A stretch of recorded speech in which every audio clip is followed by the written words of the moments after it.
పరమేశ్వరుడు అరుణాచల వైభవంలో స్కాంద పురాణంలో ఒక మాట అంటాడు.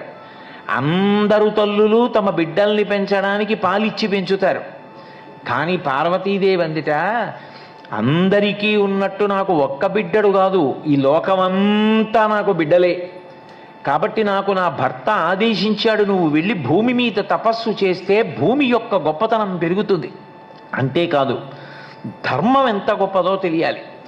తెలిసో తెలియకో పరమేశ్వరుడి కన్నులు మూసింది, సర్వజ్ఞావిడికి తెలీదా? కానీ తపస్సు ప్రాయశ్చిత్త రూపంలో చెయ్యి. ఆ తపస్సు యొక్క గొప్పతనం ధర్మం తప్పితే విధించుకోవలసిన ప్రాయశ్చిత్త కర్మ తెలిస్తే మనుష్యులు ధర్మం తప్పకుండా ఉంటారు.